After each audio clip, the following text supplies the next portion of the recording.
after a program in South Dakota, the governor's program in South Dakota provided a model. This is an aerial picture of the South Dakota site where you can see that how many homes they have in the works right now. They move how many up there, would you say? They do about 120 a year. So when you figure the number of work days and how long does it take to make a house up? Usually approximately 5 to 6 months. Yeah, so you can see those houses are turning and turning in different phases of development and progress.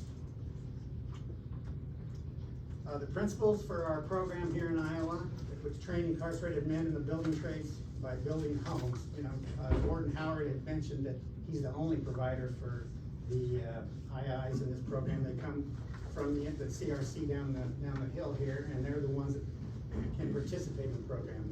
It provides a new pipeline of talent for Iowa employers. The employers we talk to out there just love the program because they're thirsty for employees, and then to get people out there that have actually been trained in the trades, that's much more valuable to them. So it gives them a leg up, and also gives the IIs being released a leg up as well. It helps reduce recidivism with all of us in this room. That's important to all of us across the state. And we produce a high-quality, affordable home for Iowa delivered statewide. Have we covered all 4 quadrants of the state so far? Yeah, we have. All right.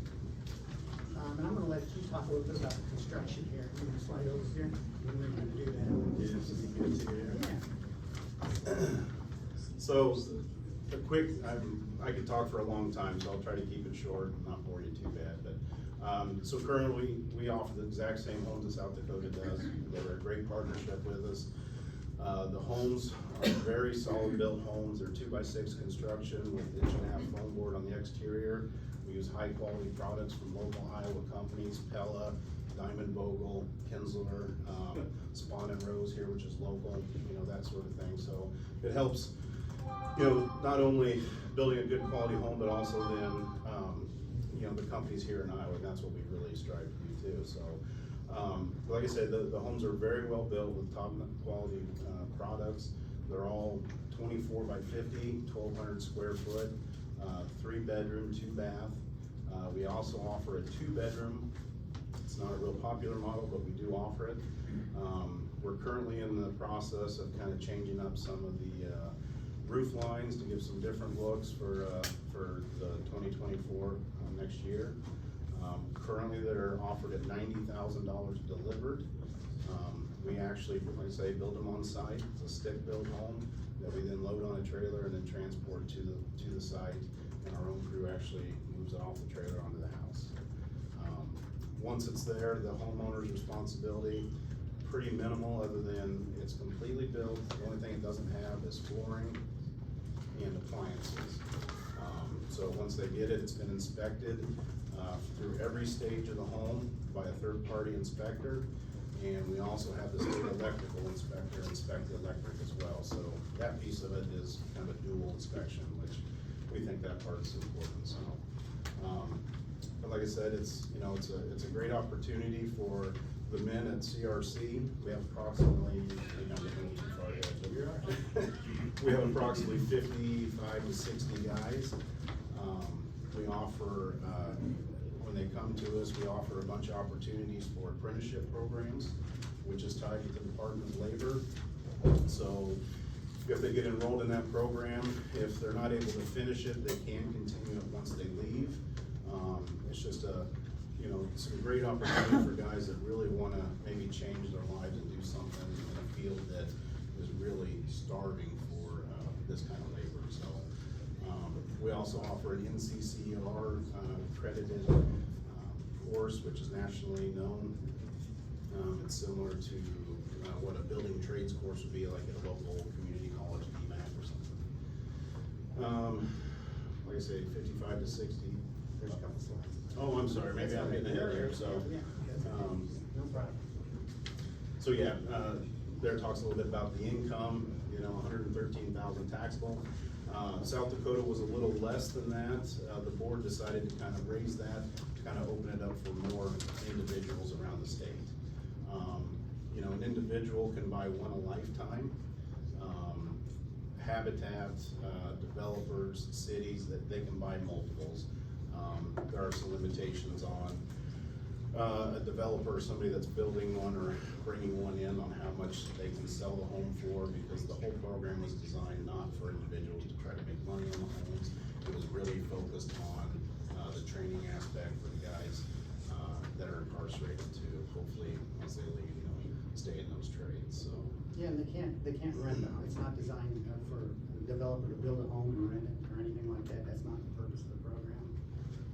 And then it has to be their primary residence for 5 years, whoever the purchaser is, so. Correct, and there's some penalties if that person sells it prior to that, so. Yeah. We say the main goal was I always tell folks, our goal is 60% training, 40% home placement around Iowa. We really focus hard on the training aspect. We've had several guys that have left and started their own business, continued in certain areas. We just had one recently that obtained his electrical apprenticeship card, which was huge for him. And he's gonna do great once he leaves, we know that, so he's an exception there. He's done an amazing job, so. But yeah, we move them everywhere within the state.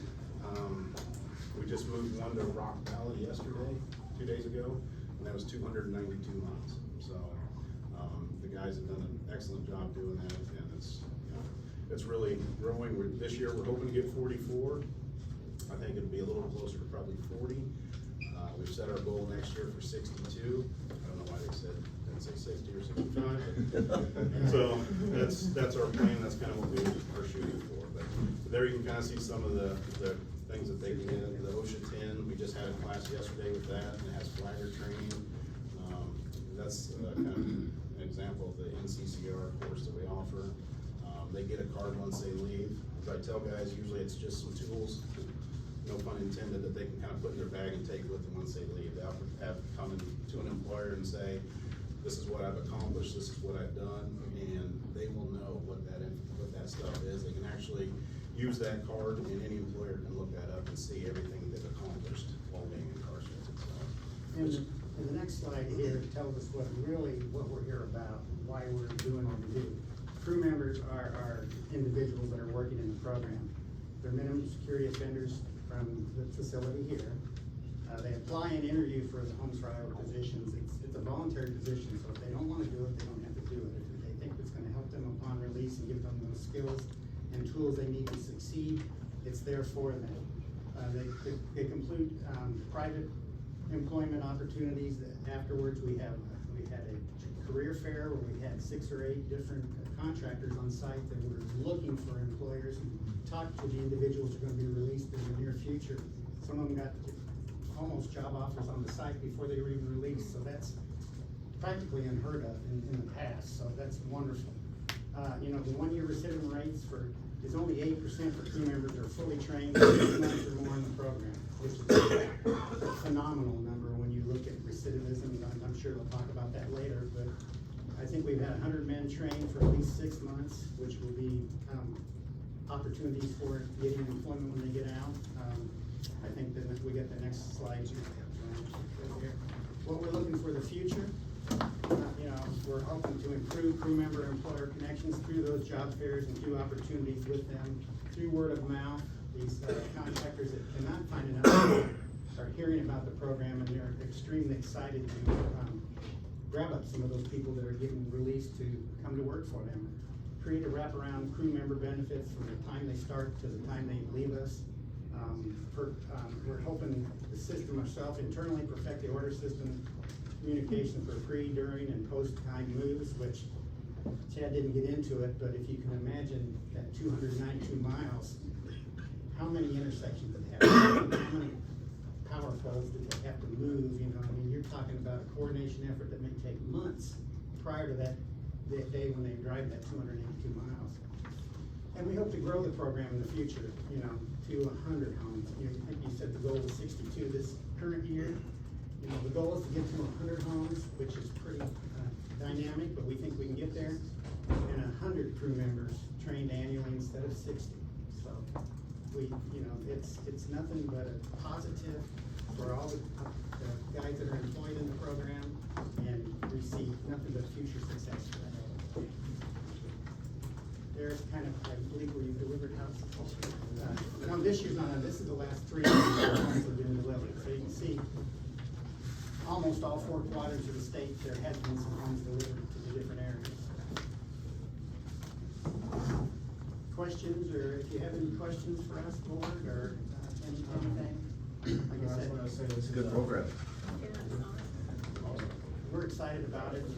Governor Reynolds is 100% behind it, and she's excited about it as well as Director Skinner, and I believe everybody in the Department of Corrections sees the benefit. But it's really about the individuals that we're helping, and that's where the real gist of what we do and what's important to us is helping them succeed so they can go out and make their lives great. So there's actually a family in a small town I live in that has one of the homes, and they are just Yeah, that's, and, you know, I mean, the construction of them is from start to the ending, it's a process. And it's been they've been duplicated hundreds of times. And when we got into it, you know, we already saw a program in South Dakota was working and working well, so. I have a question, it's like, how do you apply for this program? So, they would apply just as though they would, so part of our whole process, with an IPI, and especially in homes for Iowa, it's treated like a real opportunity for them to apply for a job and, you know, get hired, and then we hold them accountable to show up to work every day, you know, work the days they're supposed to, and so we kind of treat that, we focus mainly, I mean, honestly, the biggest part is the construction piece. There's a part there that I always like to focus on, you know, that some guys have been used to, some maybe haven't, of just showing up to work every day, being on time, you know, doing those sorts of things. So they will, send an application to the facility, which will then come to one of my staff. He will then select a time to go up there and actually interview them and talk to them. 99% always get hired unless there's some limitations, but, so we try to use that process too. That's something that they will use once they get out and actually go to an employer and sit down and do that too. So maybe they just have some, you know, a little bit of experience with an interview and talking to a supervisor and that sort of thing. So we think that's important as well, but, and we have kind of branched out a little bit to other facilities, trying to work that piece, you know, the facility in Gordon Howard, and everybody's been great, supporting us, bringing in, maybe guys from Lorinda that qualify to come to CRC that say, hey, I really want to be a part of this program, and how do I go about doing it? So we coordinate that with them in the facility, and so that's been working well. So we're getting guys that are coming to the program that really want to learn, and I think that's one of the big keys, you know, to making them successful and making us successful. So, but it really boils down to them and the ability or what we have to offer to them. So, you know, once they leave, you know, we don't want to see them again. So, And we duplicate that throughout in our organization and all the other prisons and every other operation we do is we want to teach them those soft skills.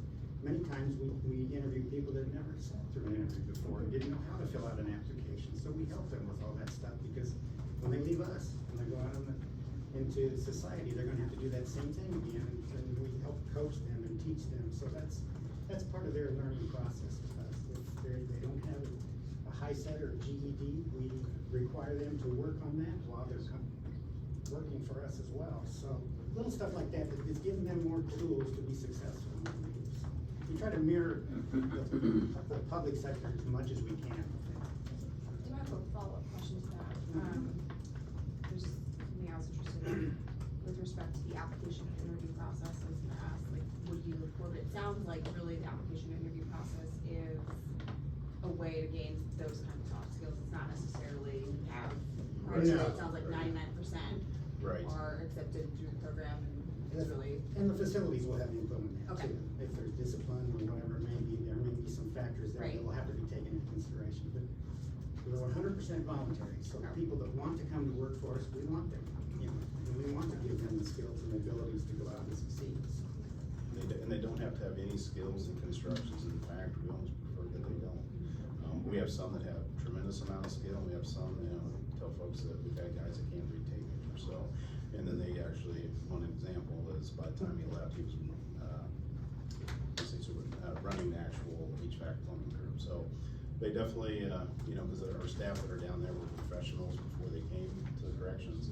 Most of them are home builders and we have a master electrician, we have a master HVAC plumber. So I was really glad that they were willing to come and work with us, but, you know, they get a lot of, you know, satisfaction being able to teach somebody that doesn't know anything and is hungry to learn, and then watch them grow and then move on, and then hopefully feedback to us on where they've gone, so it's good. I have one more question. What about language barrier? Good question. You know, we run into that in some places, you know, we try to have people that can understand, you know, and part of it is, if it's 100%, if they don't understand any English, or us, vice versa, we work on that particular situation, we put them in an area where they can kind of work on that while they're working on their GED high step as well. We have some bilingual staff in a few places, but not everywhere. It kind of depends on the population of the institution. So that's always a constant challenge, but we're always trying to work on it. As most people have stated, this is a phenomenal program. You know, with the prices you have listed here, you just can't buy houses in this economy at those prices anymore. My question is, are the people working on these homes, do they ever end up in these homes? Well, you know, I would assume, once they, go back to society, there would be an opportunity if they wanted to buy it. There is a little waiting list, you know, I mean, we're sold through part of next year, I believe, you know. So, but yeah, I would see if they meet the income requirements, I don't believe there's any, limitation out there on, you couldn't apply for one, you get one. Absolutely. So the follow-up question to that, something I was also thinking about, how do you identify buyers? That's part of the public partnership Okay. with that Homes for Iowa group, actually. They identify the buyers, they work with the council of governments. Occasionally I'll go out and speak to some of the council of governments and areas like that. But yeah, all the applications and Okay. qualifications go through that. That's through them, understood. Yes. I don't know if there's other questions, but I think this program's great, so I'm really interested in this. So I have one more question. Uh-huh. And I think there was maybe members of the public, so I won't, take too much more time, but, I was curious about, I think this recidivism rate is really phenomenal. And I was curious, how many, on average, so it sounds like the recidivism rate is for crew members who've been fully trained for 6 months. On average, how long are crew members? Generally, probably being that they come from the CRC where they're, you know, they're kind of waiting to, you know, get out, so to speak. We've had guys that have been there the longest running, maybe about 2 years. With an average, I would say probably about 9 to 11 months. So most hit that 6 months. Majority of, Most. majority of, yeah. And that's a Especially- 1 year figure, that's Right. a track, we don't have track for 3 years, you know, so like traditional. Great, thank you. Here in Newton, there are many guys who are being referred by the MDT to the Attorney General's office for further review. And that further review extends their sentences years. Ma'am, I think we're Are supposed to wait they- to public comments Yeah, until is the end they- of this meeting. Related to this specifically? Are they eligible to apply for your program? That would be one that would be, it would be an institutional question, you have to ask the institution. Yeah, if we can just hold public comment until the public comment Yeah. period at the end of the meeting, we I really have a appreciate that, question. thank you. Yes. I wanted to know about references once the program is finished. How many references are going out to make sure these young men have jobs? And how many people are hiring felons and making sure that they know that these guys are qualified to work and build homes throughout their communities? I know is the diploma gonna be like a license or? Depends on the amount of training they get and what if they're doing the internship, or if they're doing the apprenticeship, or if they're just doing a certificate, it kind of depends on that. But, you know, those certificates are just about as good as the one. They go out and they say, you know, I mean, once they show up with that contract and say, here's my certificate, when can you start? I mean, just about as simple as that. If they're in the area and they can employ them, they're that thirsty for staff in those areas, so. And the apprenticeship program, throughout the entire program, anybody that's been through that is, you know, as good or better than a reference that we would say. They completed their job, they did everything we asked them to do, you know, that type of stuff, so. can the inmates count on you to send them a reference? That's the question. Yeah, so I do like to talk about this. This is something new that I think IPI, and I think we're trying to work more towards that, but it's something definitely we've implemented here at the Homes for Iowa site, where we actually have a staff person kind of on site that works directly with a guy that's in our program that has interest in getting to, say, Baker Electric or something like that, where we will reach out and try to make that connection for them, and then continue to help them once they get out. And one of the things that kind of work with that is, as Bob said, is the job fair that we do. We try to do them at least twice a year. Just recently, May or June, we had 10 employers from around the state that came down. It's a great opportunity for them. Employers are offering a lot of different things for guys that are really wanting to come work for their companies, help with rent, picking them up if they don't have a driver's license, which is one of their biggest obstacles.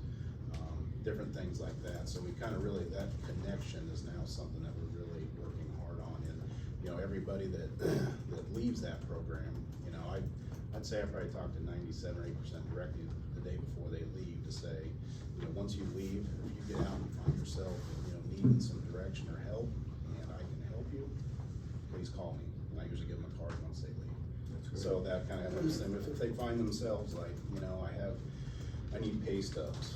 I had a call yesterday or a few days ago about pay stubs. If that helps them to, land a job in whatever field, and it may not be construction. We hope they do, because that's kind of, but it doesn't always work perfectly that way.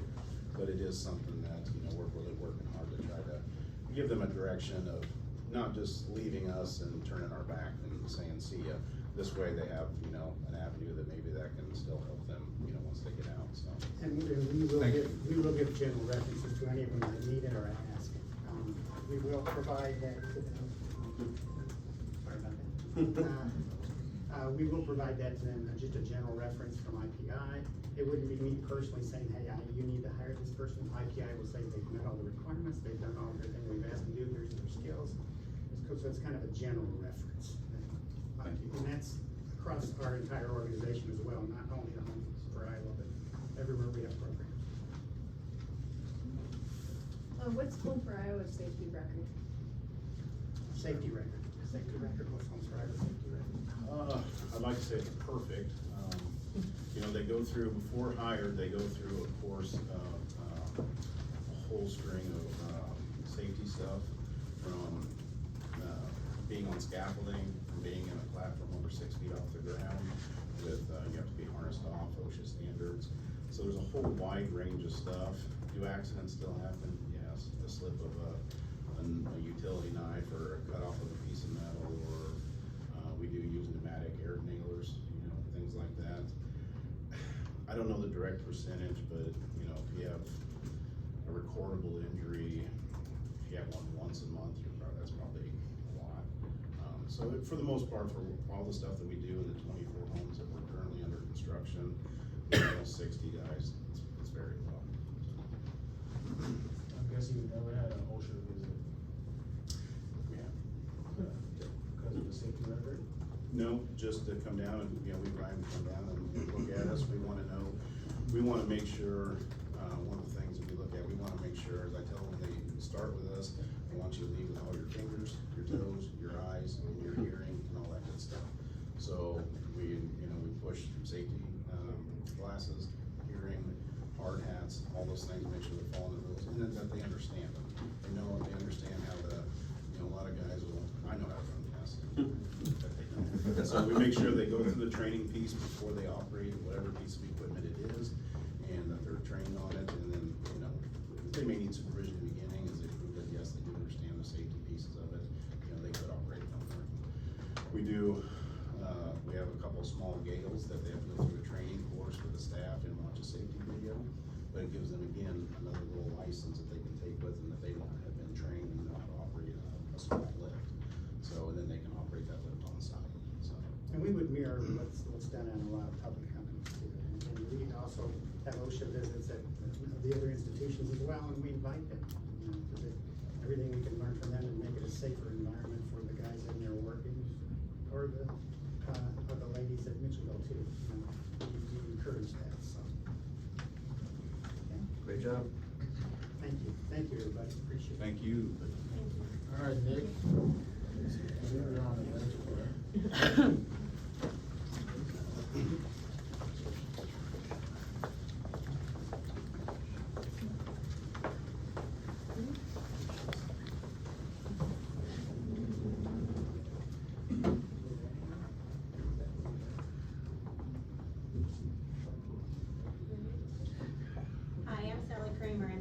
Director over community-based corrections.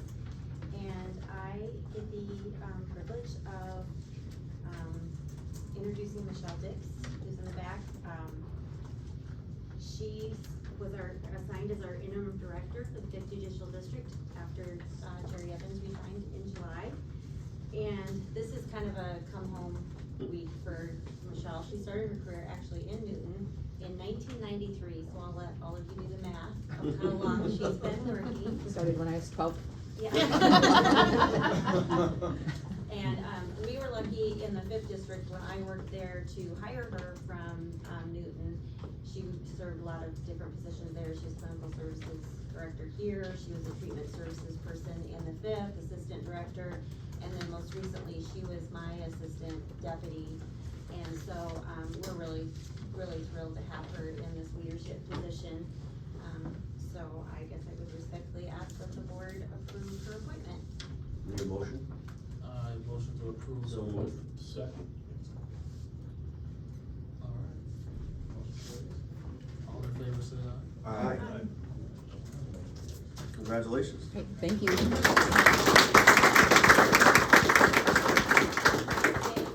I just appreciate the opportunity, thank you.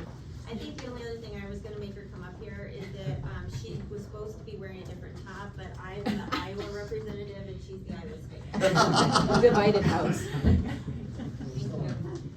Go Hawks. All right, Darren Hutchinson is gonna give us an overview of 5th District Home Visitor Training Program.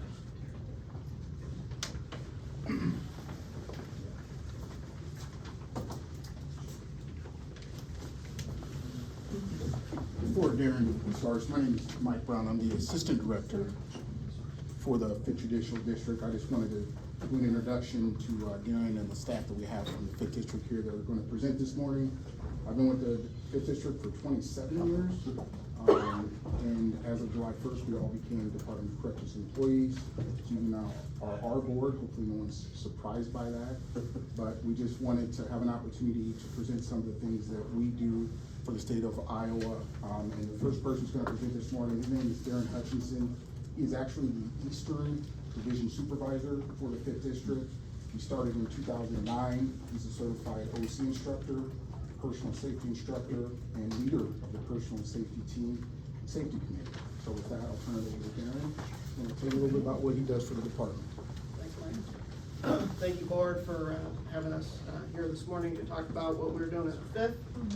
So again, my name is Darren Hutchinson. I'm the Eastern Region Supervisor of the 5th District, so I cover Jasper County, Marion County, Lucas County, Wayne County, and Warren County.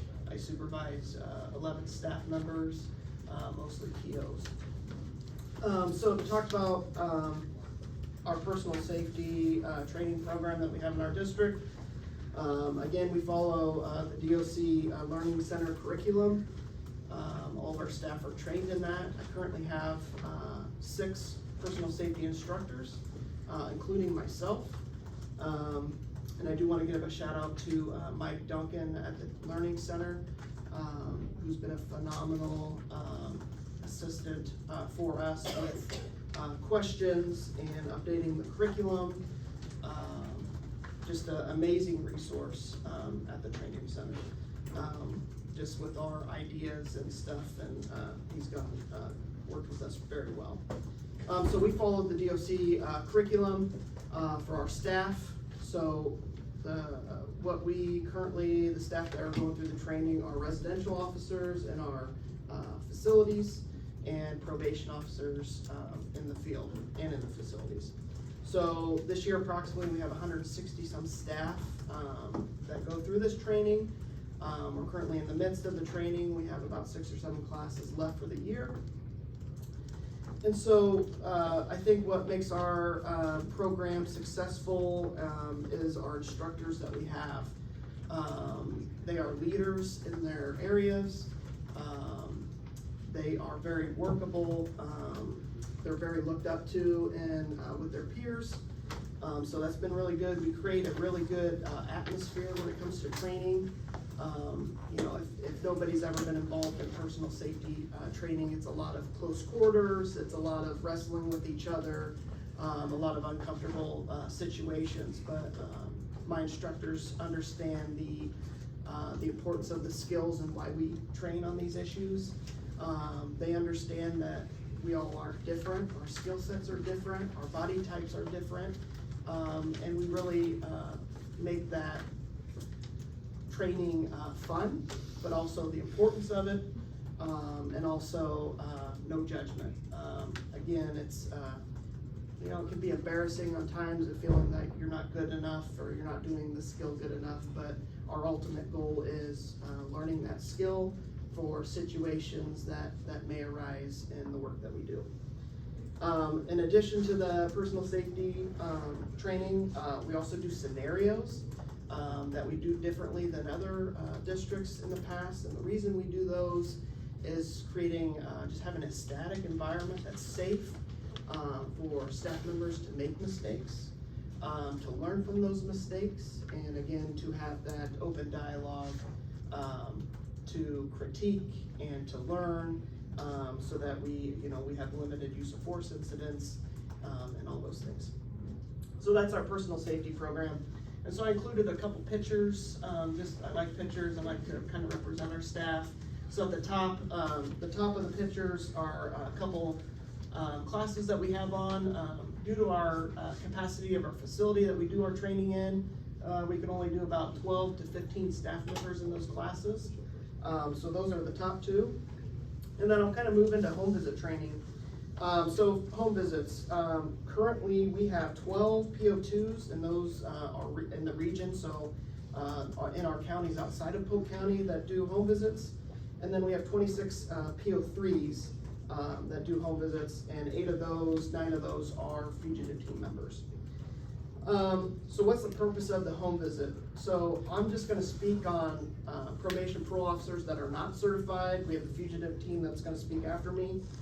So with those staff that aren't certified, our purpose for a home visit is therapeutic, okay? So that is going to the house, verifying that our clients are living there, building relationships with family members, because we all know just the client in the office and not having the full picture is not the best thing for us. We don't get the true picture, we don't get the added information of input of family members, and also we're not catching, if we're not doing those, we're not catching the problems that may get a little bit too out of control. So they're therapeutic.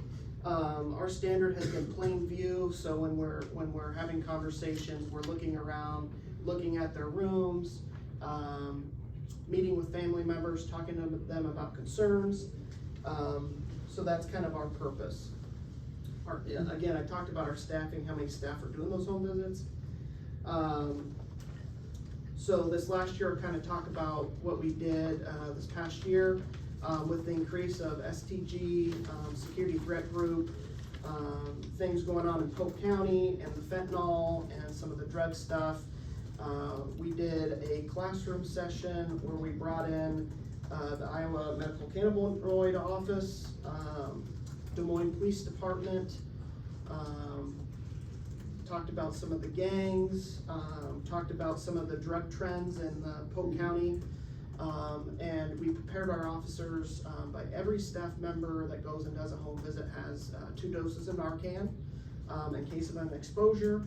And so we talked a lot about that stuff in the classroom, and then we did scenarios. So we did our scenarios at DMAC. If anyone's not familiar, Des Moines Area Community College has a criminal justice house. It is an actual ranch style house, 3-bedroom, 2-bathroom, full basement. It looks like a normal house.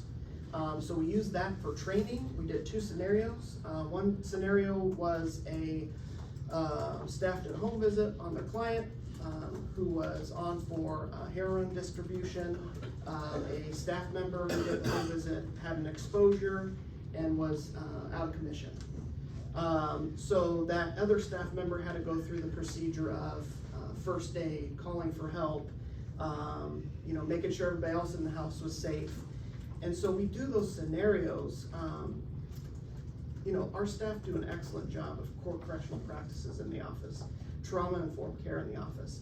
It's that 1% of total chaos that staff wanna be trained on, that staff wanna do the different techniques of, you know, slowing down, thinking, processing, how do I do this? What advice do you have? So we really try to focus that on that, scenarios. So in the middle section, I did put some stats in, and we went back to 2019 of home visits, attempted home visits, parole placements, kind of so you guys can see the numbers. Of course, 2020 was very low due to the COVID and kind of the, we had no clue what, you know, how that was gonna affect our staff, and our staff safety and client safety was a priority. But as you can see, the number has trended upwards. So a home visit, what's considered a good home visit? So a good home visit is we make contact with anyone over 18 at the door, preferably the client. Most of our home visits are unscheduled. We don't give you heads up when we stop by.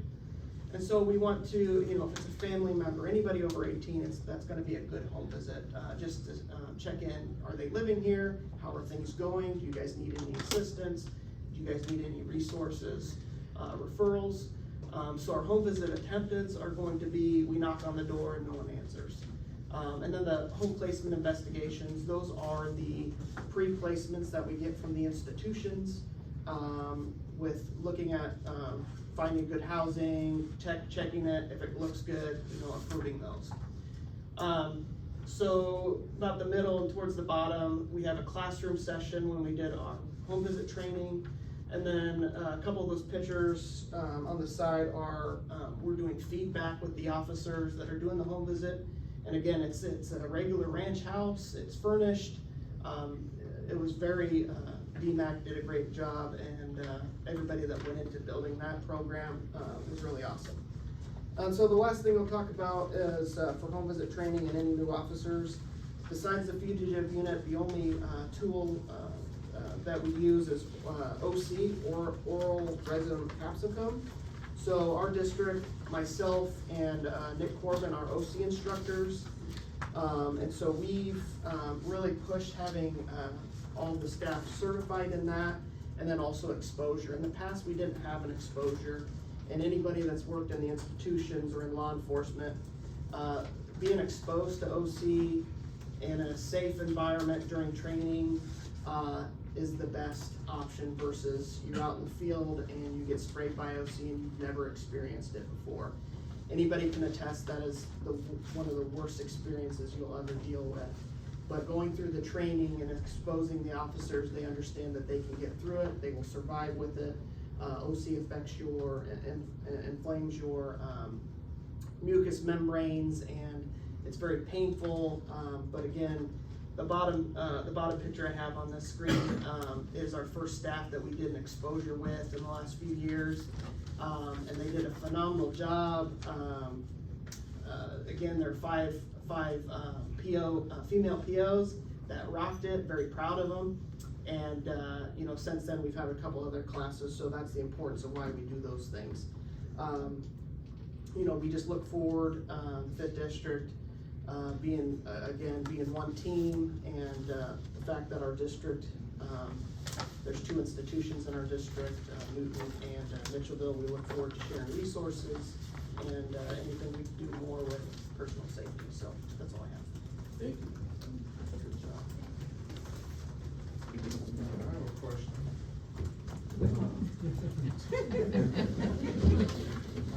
So what do you do for smaller or skinnier people?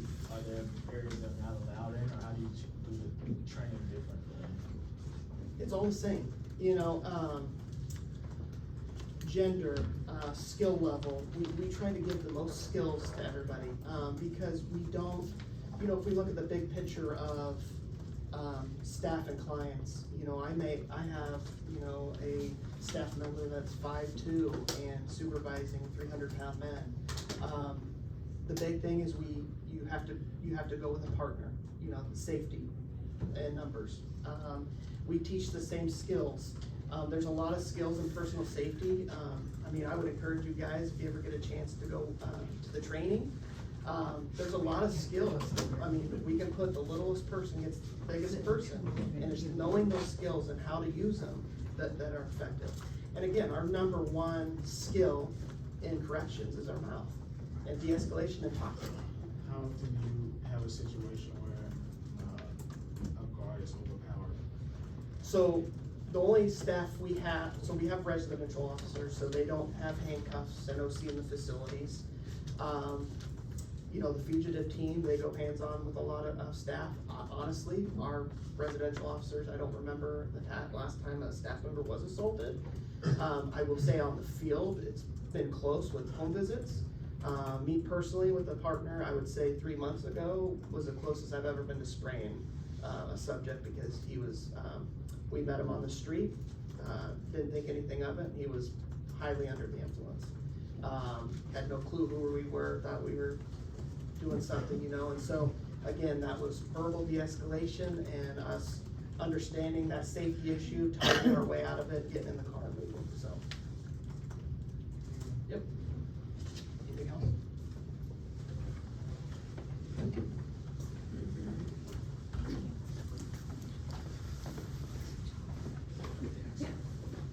All right, so next up, we have a couple of officers from the 5th District Fugitive Team.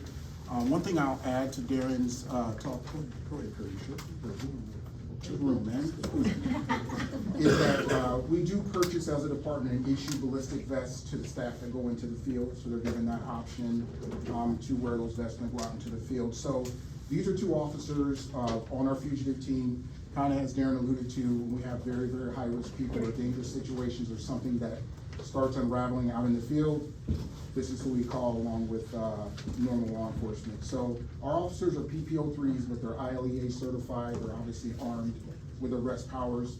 And I'm gonna let them talk a little bit about some of the functions of what they do, but I wanna give a quick introduction. So Randall has been with us since 2014. He's currently our firearms instructor, our armorer, our evidence custodian. And he's also one of the officers that have the mutual deputized agreement with the United States Marshal Service. Officer Kurt Ness has been with us since 2005. He's also a defensive tactics instructor for the department. He's actively acting in absence of the normal supervisors on vacation. So I'm gonna let these 2 gentlemen talk a little bit about what we do. If I can record 1 second, did you say in relation to police, are these gentlemen before or after? What's the order? Well, actually, these 2 were certified prior to us hiring them on, but there is an option if we were to hire a certified officer and hire one of our staff, we would then have to send them to the law enforcement academy. So these 2 officers are fully certified. Thank you. Well, as I said, I'm Randall. I've been with the district license since 2014. I actually started my career in law enforcement at the Indianola Police Department. I started there in 2006. So I spent 8 years in Indianola, and then came to the 5th District shortly after they had an opening. I had an opportunity to work with you guys in this unit prior to my arrival. I worked in narcotics for several years, and I just had a great fit with them. So when the opening came, I obviously jumped head first. Thankfully, Sally hired me. But anyway, we're here to talk today a little bit about just what we do, big picture things, and what things we can do differently versus some of the law enforcement entities in the state.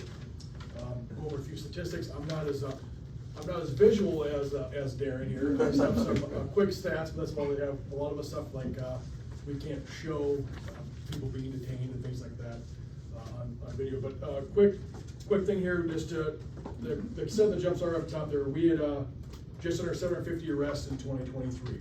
So that's 5th District wide, meaning if somebody comes in to be with a probation and parole officer and they have a warrant issued for arrest for a probation or parole violation, we will take them into custody out of the office. So that's kind of one job function. Second job function in regards to arrest, if a person gets a probation parole warrant, we actively will search for them in the community. Different than other law enforcements in our area, they have day-to-day functions they have to do. You know, take calls for service, covering domestics, traffic accidents, barking dog complaints, whatever it may be. Or we just focus on this one particular individual or individuals and bring them back safely into custody. So that's in regards to arrest. That's kind of the things we do. We also take care of arrests out of the work release facility. So work release violation or probation parole violation out of the facility, we will make the effective arrest out of the facility. Being in the Des Moines area, it'd be very hard for the Des Moines Police Department with their call volume, their calls for service, to be able to come in and make these arrests for us, which we're unique to some of the other, I can't say all districts are smaller, but, we'll use, for example, Indianola Police Department, where I began my career. If somebody came to Indianola Probation Office, we as the Indianola Police Department would arrest them if we were able to. Des Moines Police just doesn't have that capability to come in and take those arrests for our agency. Jump in here, Kurt, anytime, put me in. Yes, I'll jump in. But that's kind of the quick step in regards to arrests. We can kind of elaborate a little bit further. Yeah, so it seems like a lot of arrests, right? It seems like we're just out there locking people up, throwing the key. And we do enjoy, you know, the challenge of it being out there and trying to make these captures. But in my time, I've come to realize what our role is and why we're making these captures, okay? We provide a mechanism to bring that person back in. What I mean is, when someone's on the run and they're absconded, generally speaking, they're abusing alcohol, drugs, they're a general menace to themselves, their family, society. Very difficult for them to make a cognitive, rational decision to move away from that criminal lifestyle, okay? If we do our job right, we're able to go out, use our training, our tactics, and make a safe arrest, least amount of force, bring them back in, okay? Give them that adult timeout, as I would say, okay? And what I mean is they're in jail, right? Nobody wants to be in jail. But then, there is the ability, much more so than on the street, to get that clear head, okay? Maybe they make a cognitive decision to go a different direction. Maybe the PO makes a recommendation that works. Maybe it's the judge, maybe it's prison. I don't know, but the chance is there. And in my time, that's what I've felt is like the primary function of what we do. It's just not about locking people up, forgetting about them. When they're on the run and doing bad things, they're not good for anybody. Give them a chance to come back. And in a nutshell, that's really the message I want to get across. Segment off of that with the arrest side of things there, we, Can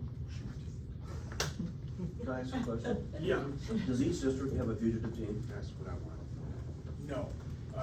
To the best of our knowledge, currently the 4th district out in Council Bluffs, they have one.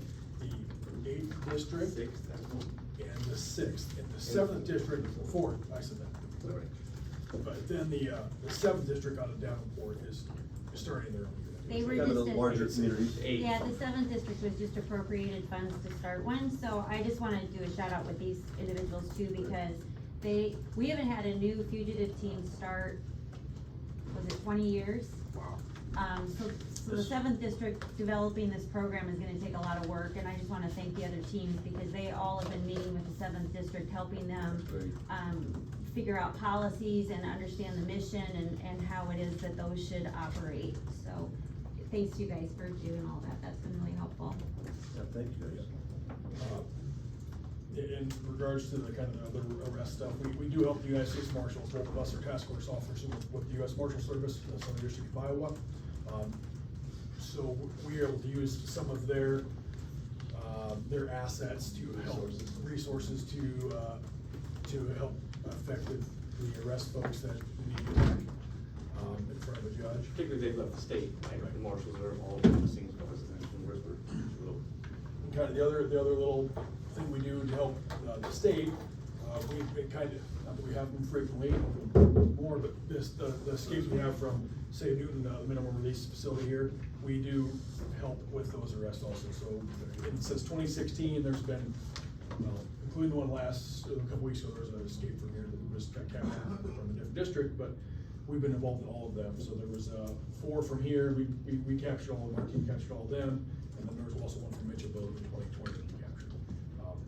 And again, it's just simple as getting them back to where they need to be, get their head right. Because both places like Kurt mentioned earlier, substance abuse, making the wrong decisions, put them in a bad spot.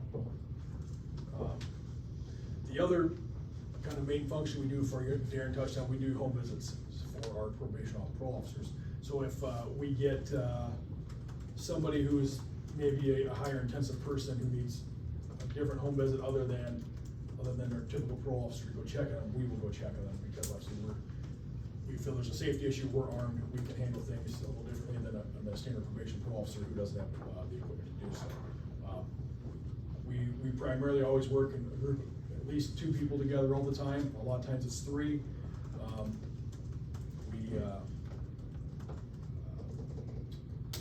More than that, I guess. Really, that's on the home visit side of things. We're there for our probation parole officers to help them out if they need us. That's that's, you know, kind of our other hat we wear in regard to our probation parole officer status. I guess I would add, as far as our caucus, what makes us unique among the other districts is, if we go to a house, say, looking for a wanted person, and we get information, oh, they're in Newton, right? We can just take that information, act on it right away. As opposed like a traditional law enforcement have to make a couple phone calls, hope Newton is available. We can take it and take it actionable right away. It makes us unique and it makes us more effective. So that's one of the reasons these units are. You know, like, if that information went to the Des Moines Police Department, the Des Moines Police Department's not gonna drive to Newton to try and Not their arrest some function. person. They'd make a phone call to so-and-so and, I'll get to it type of thing. We're all here. I have a question. Are you guys trained to be able to recognize if they have mental health issues going on with the drugs? Cause I know there's been so many things with mental health issues coming on with people getting into some of these drugs that have been. You want us to answer this? If I had to guess, I would say they would need to focus on what they need to focus on, which is bringing them back in. Once we bring them back in, that's when that analysis will be done. In regards to the training side, yes, we have annual trainings. The last one was approximately 2 years ago. We had a trauma-informed care or person in crisis training where we get the telephone numbers from certain persons in our district. It was the Ankeny Police Department hosted this training, but they had the Des Moines metro area. We were able to get the information we needed to pass along to crisis workers for that person. And with our experience, we're pretty good at telling the difference between a narcotics and we've met with people all the time. We're pretty good at that. That's all I have. Outside of that, I don't think I have anything for you guys. We just want to quick show you who we were and what we do for you. Thanks for having us. Here. Thank you. I think you guys are doing a good job.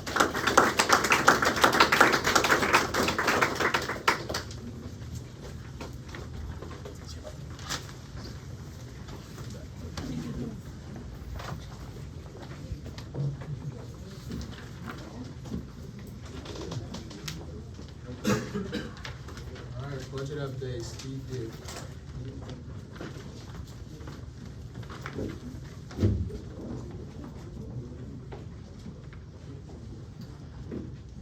Good morning.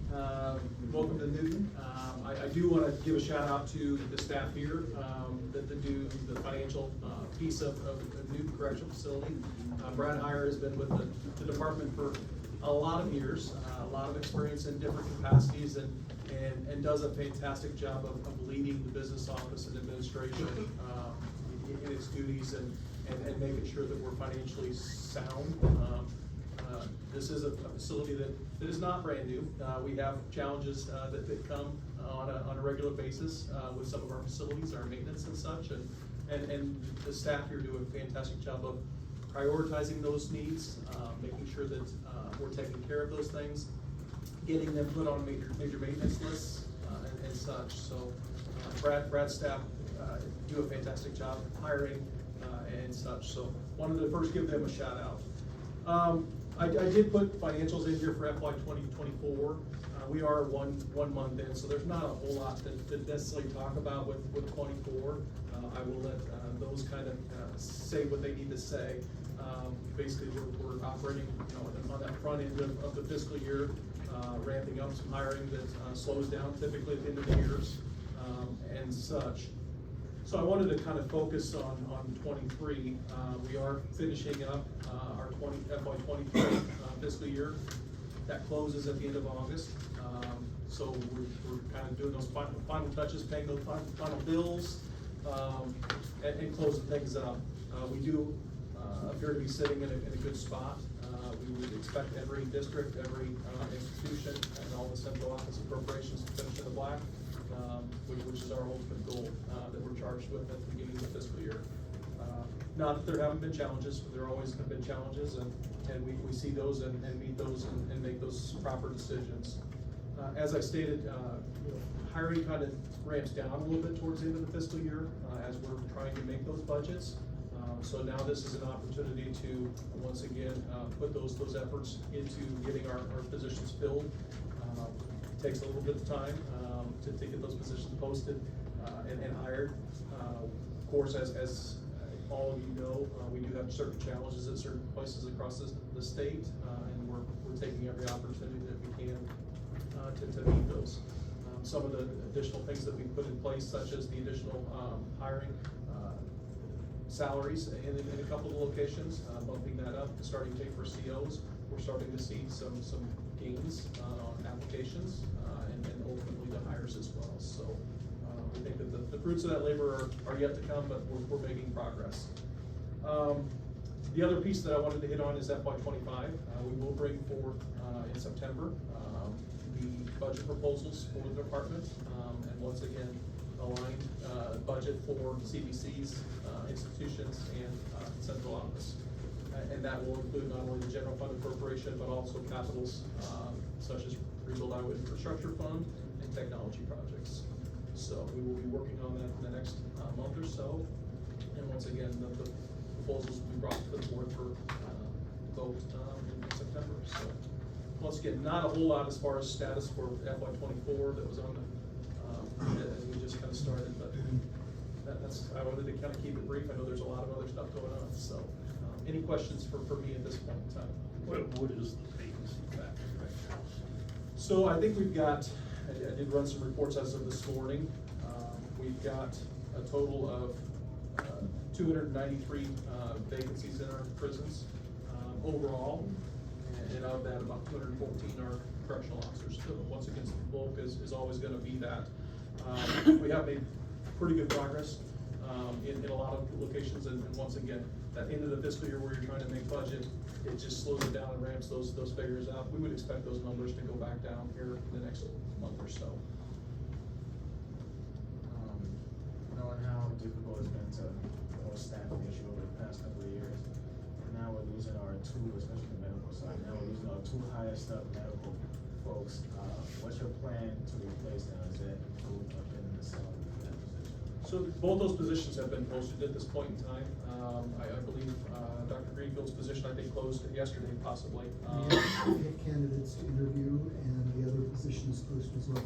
We're going to kind of restructure how we do the administration, and that we're going to have a full-time mental health director. Good, that's great. That'll be a full-time position, and then my position will, I'm trained as a psychiatrist, but my position will be changed to someone with a background either in internal medicine, emergency medicine, or family practice, and they will become the health service administrator as well as the medical director. So I think this is going to be an interesting turn, how we can address the rising mental health problems in a full-time director.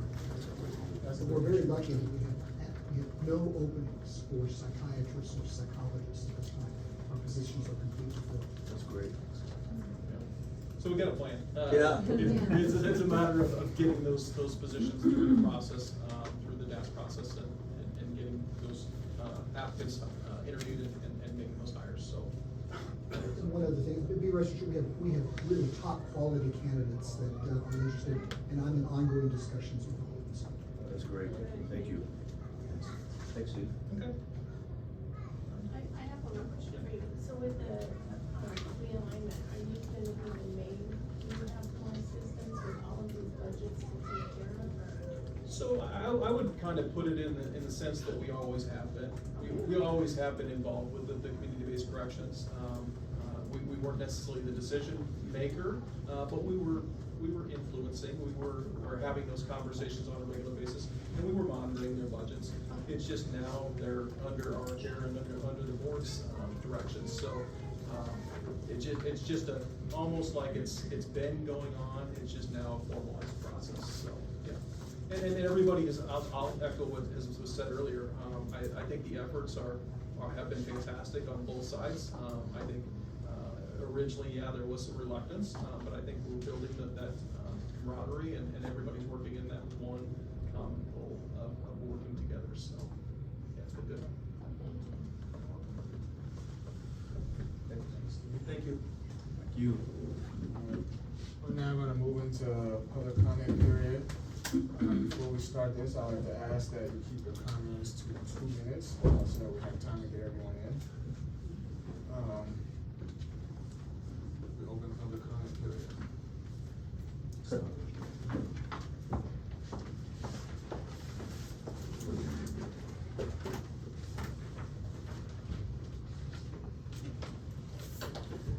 Dr. Skinner, through video, and members of the board, I'm Michelle from Chicago. I've traveled 300 miles to be here, and I will take a few more minutes than 2, but I will be concise.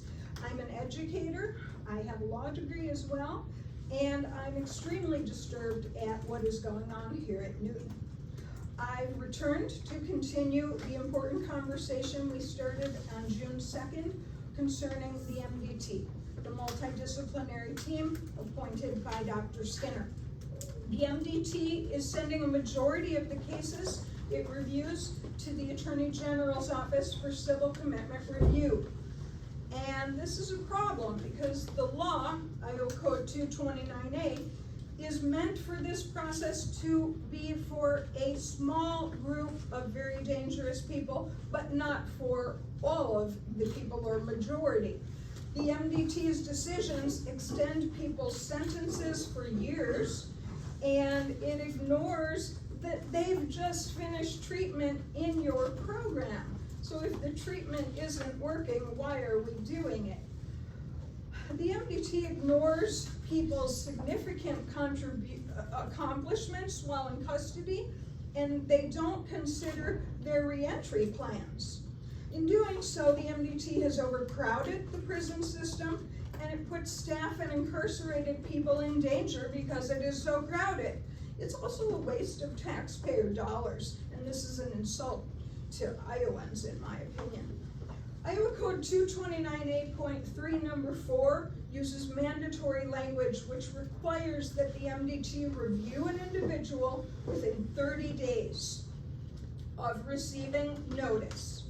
The law provides no exemptions for this, not even COVID. And there are no provisions for reviews outside of the 30-day time frame. Any reviews that were done beyond the 30-day window should be immediately dismissed, and these individuals should be cleared.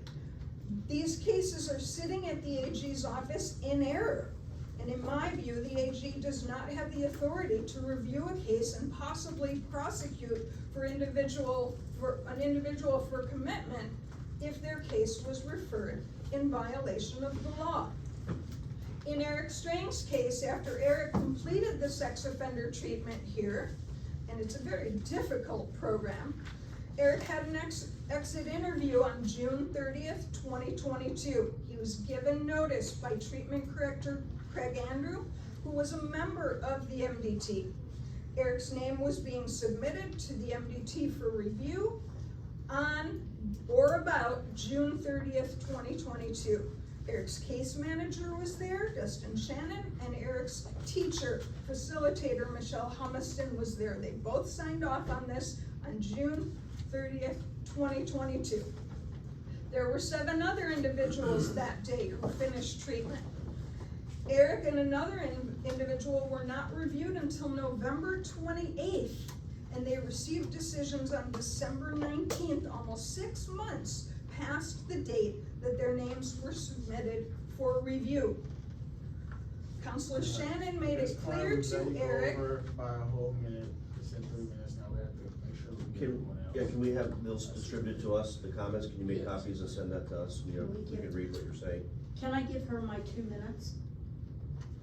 Let's let everyone else come maybe in the end, if there's such time, but for now, we have to give other people a chance. But we're happy to read your comments, I really wanna read those. Well, my team from Chicago has sent you in the past 2 months about 25 letters. To our board? Yep, and I've been informed that you haven't received any of them, so I'm very concerned with that. Do they send that to our home address?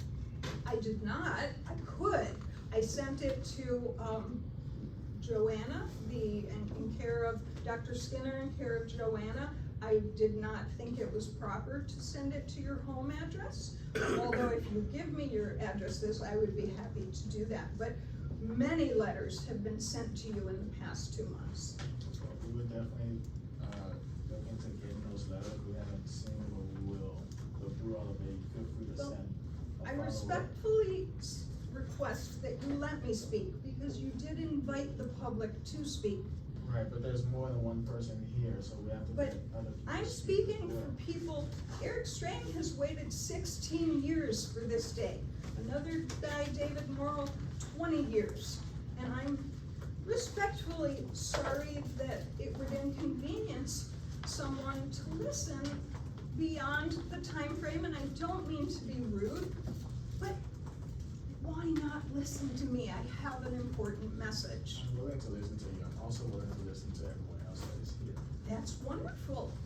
They So can we speak all too. have to have equal time. We can assure you, we're gonna read that document you've got there. We will not ignore it. All right, well, in closing, I did bring packages for you that I will submit to you now. And the reason I brought them is that these same documents were submitted to the MDT, and I feel that they also did not, I feel the team did not receive them. I feel they did not review them. I also have a petition with hundreds of people's signatures from around the country. These are people who want, people who deserve to be cleared, to be I'm glad you clear. get to hand it directly to us, because now I'm going to go through it personally.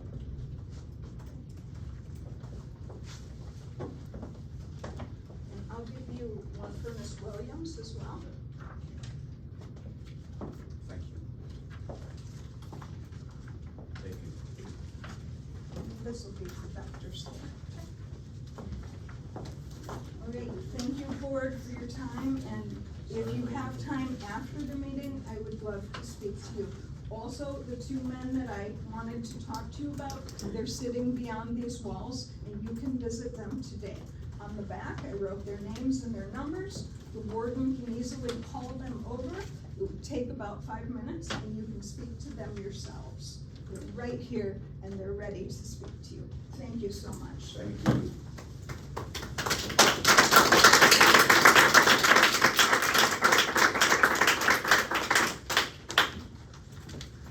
Good morning.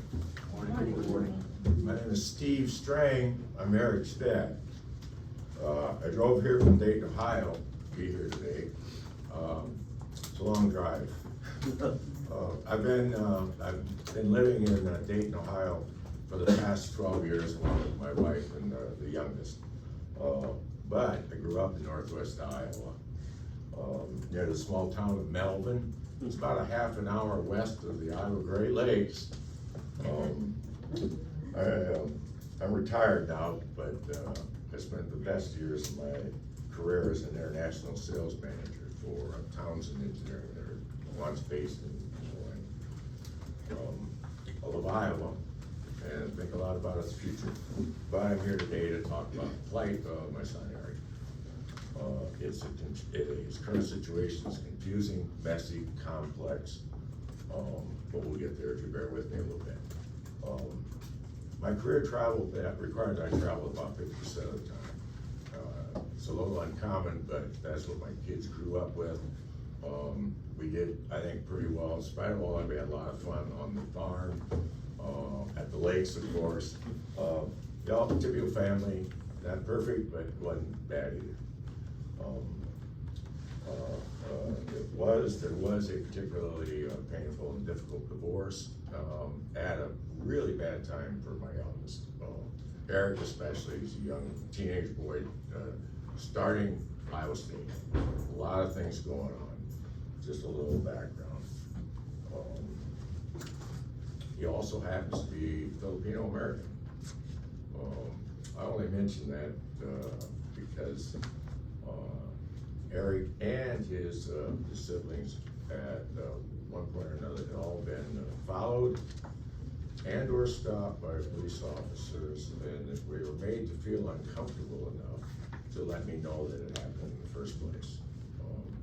I'm not so naive to believe that prejudices, intentional or unintentional, no longer exist. That said,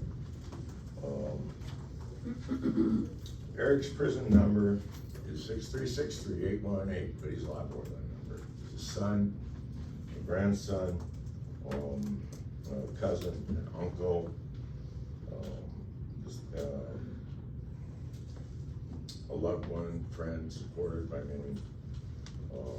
His remaining grandparents, now 90 and 85,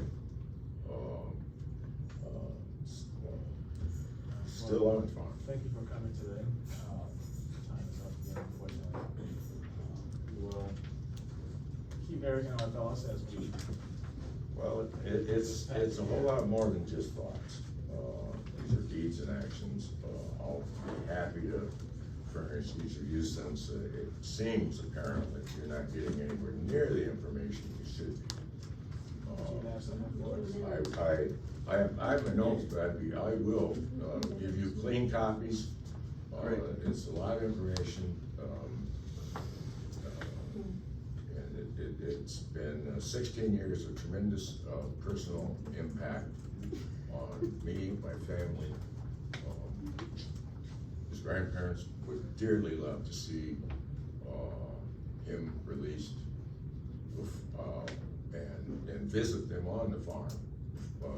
They're 90 and 85. They want to see that happen while they still have their physical and mental faculties to be able to do so. Time's not on their side, folks. Okay. You're very welcome. We'll visit with you afterwards. Please do, please do. Thank you.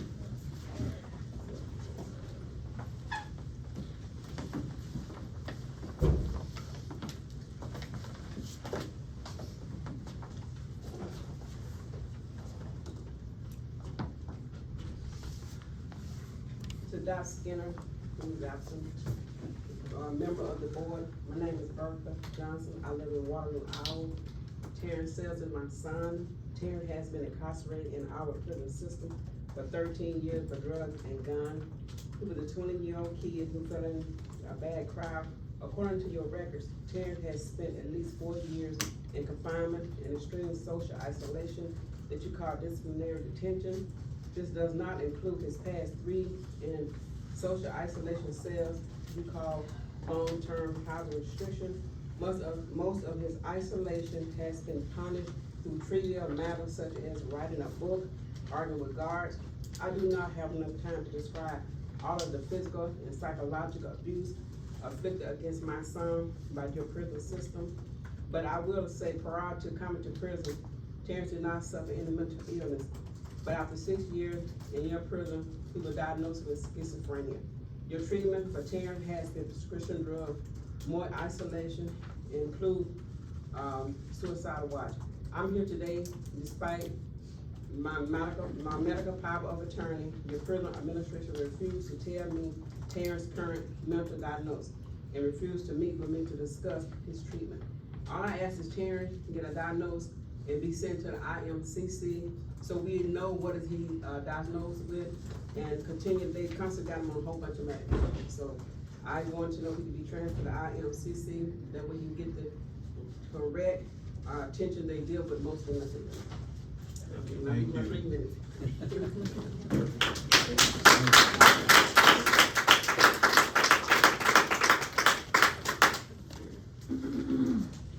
I'm Dave Bobenmeyer, and I'm pastor at Stonebrook Community Church in Ames, Iowa, working with our care ministries.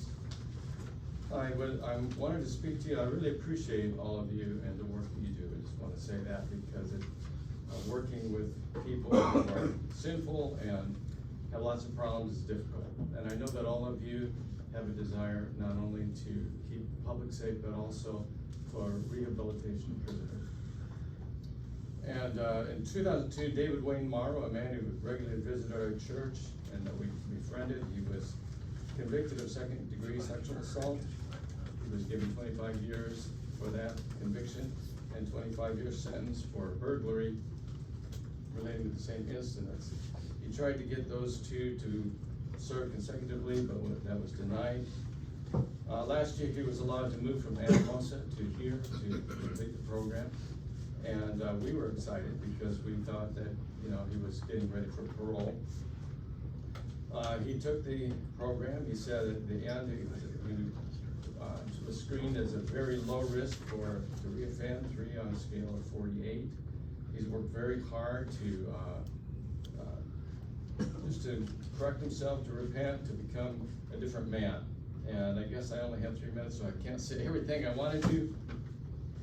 But frankly, we were stunned when we learned that he had been referred to the AG for potential civil commitment if we And we learned that civil commitment is a program meant for sexually violent predators, defined as those who generally have antisocial personality features or mental abnormalities that render them likely to engage in sexually violent behavior.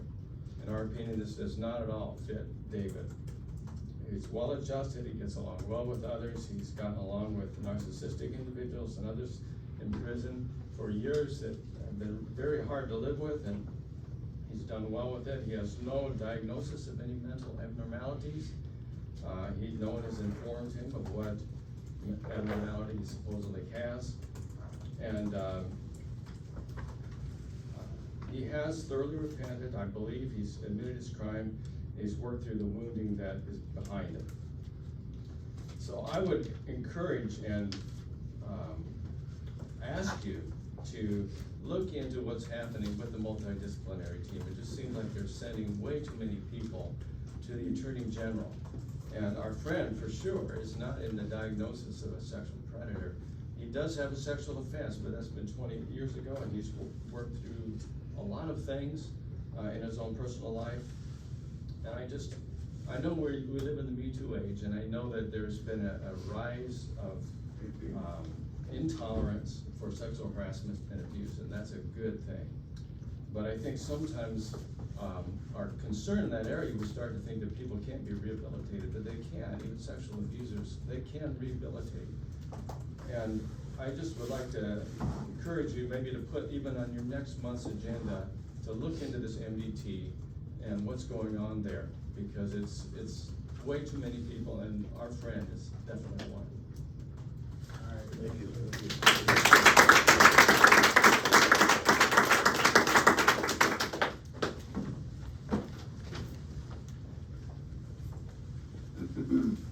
I want to thank you, IBC and Dr. Skinner, for this opportunity to speak before you today.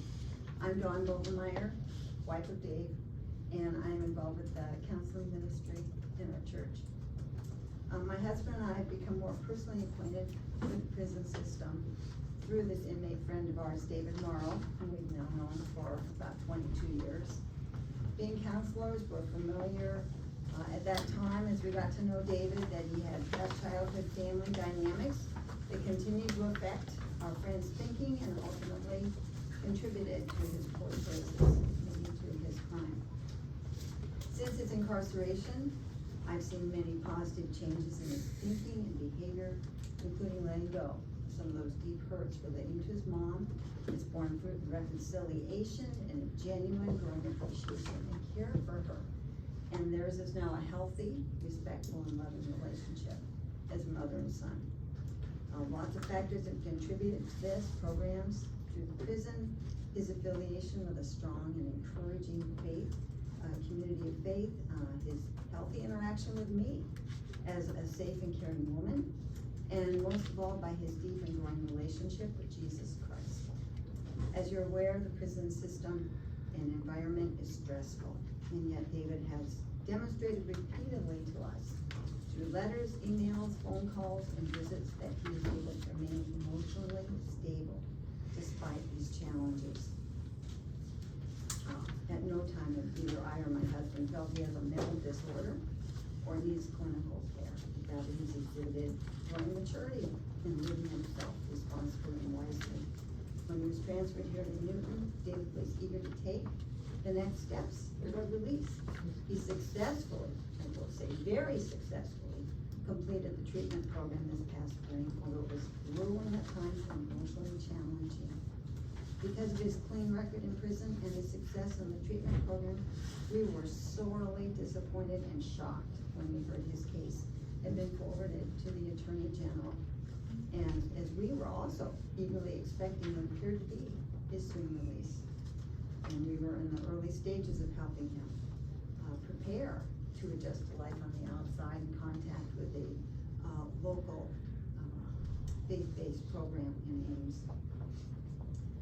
So obviously, when we received the egregious news he wouldn't be released anytime soon, you can imagine our outrage. My hope through sharing today is that the MDT take a good, hard look at how they determine which inmates' cases are sent on to the Attorney General's office, And which inmates are considered truly ready to take on the responsibilities and privileges being released on parole? In the case of David Morrow, we feel he's ready to do just that. And we do hope and pray that in some way this referral can either be withdrawn or addressed in a fair and speedy fashion. Thank you for listening.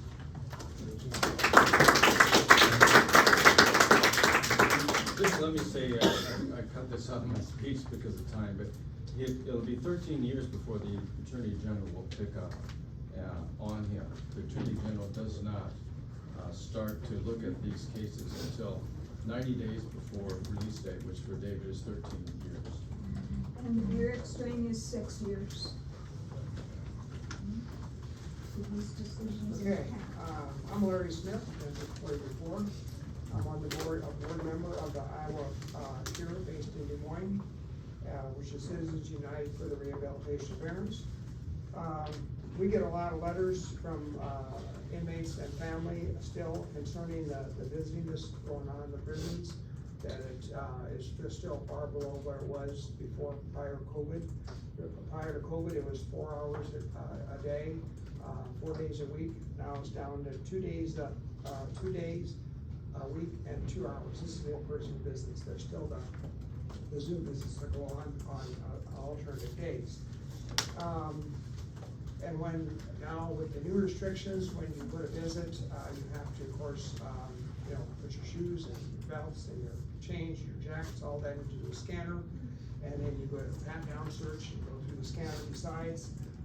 If you have to go to the restroom, you have to go out and use the restroom, then come back in and do the whole thing over again.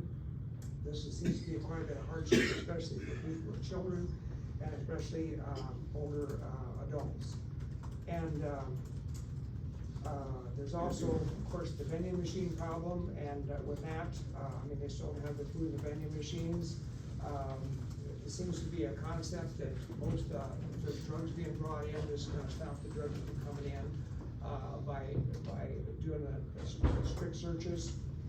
But I want to remind the board that wasn't too many years ago where 20-some staff and COs were released from duty and fired basically because they were drug trafficking.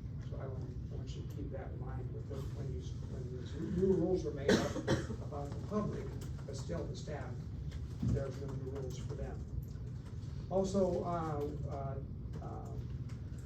so I want to know what's the, I guess my question to the board is to answer sometime is what's going to be going forward? Is it going to continue more restrictions or less, or get back to where we were prior to COVID?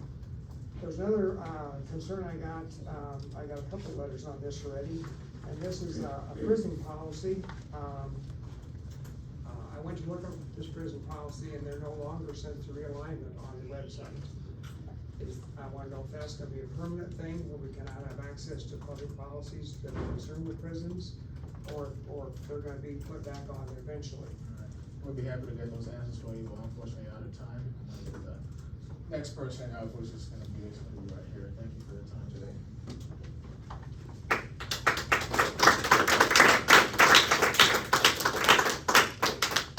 Good morning, I'm Gina House-Connect. I teach at Coe College.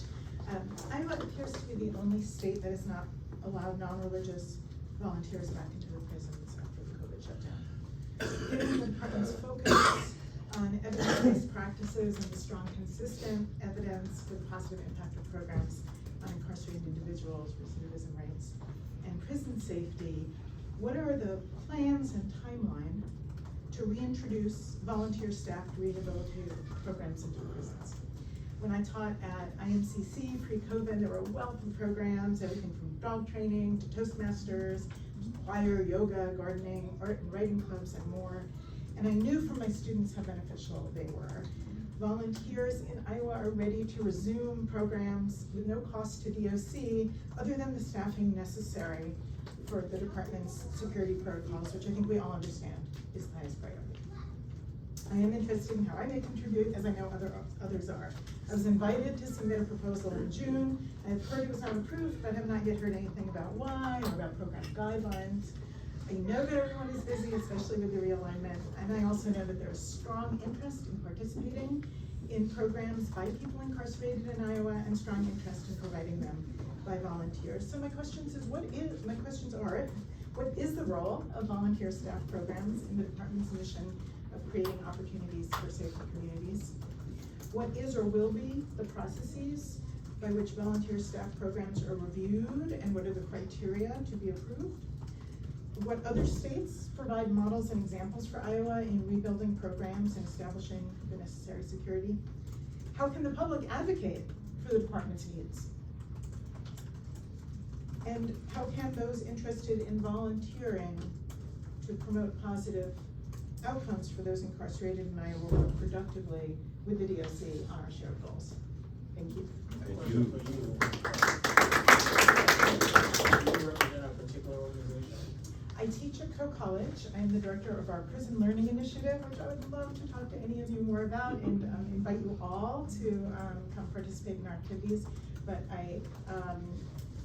I'm speaking on my own behalf. Thank you. Good job.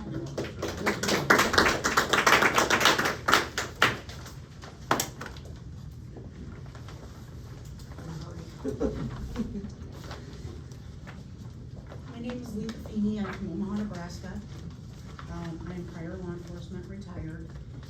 Unfortunately, I have 2 nephews in the Iowa system, and not to be proud of that, but with your visitation policies, it's really hard to come visit. I've got one here at Newton, and I understand it's 2 hours, and Newton does do like a back-to-back thing, but if you're looking about security, you're taking people into a secure area, then you're making them come out to an unsecure area, and then they get 2 more hours and they go back into a secure area.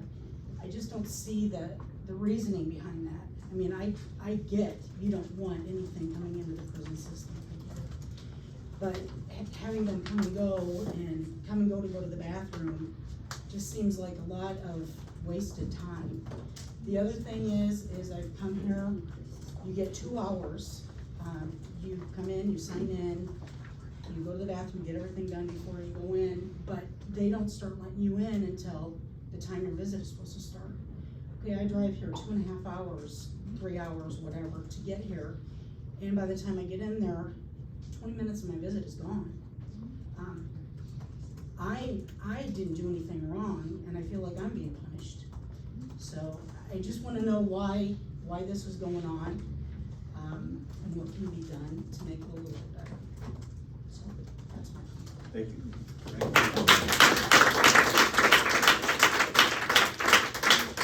That situation is the same for all of us. Yes. It's for all of us. We all go through it on a weekly basis. Yes.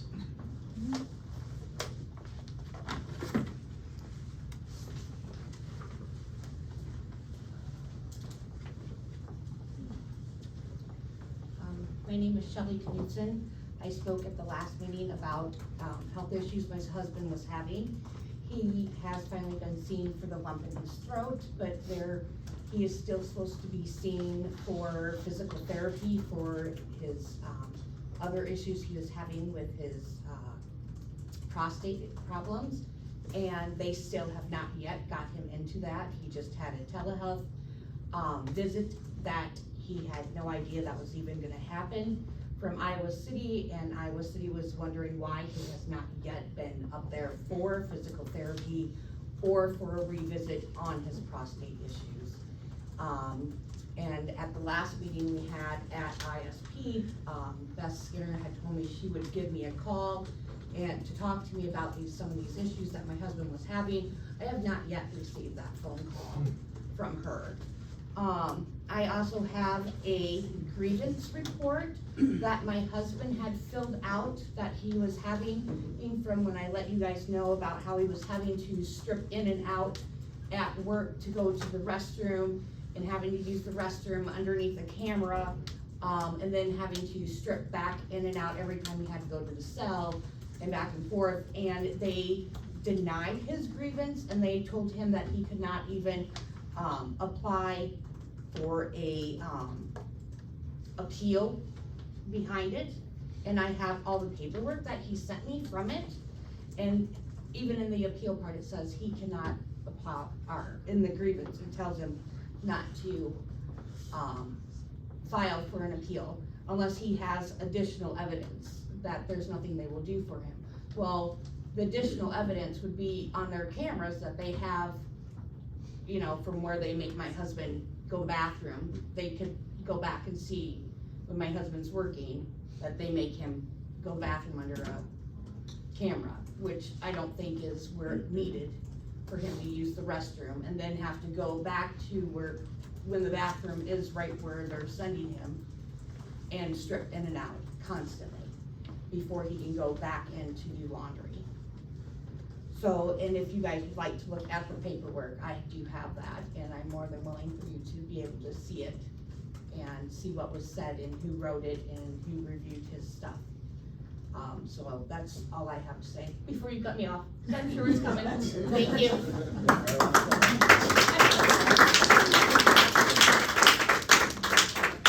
Anyone else? Have to lose my chair on the way.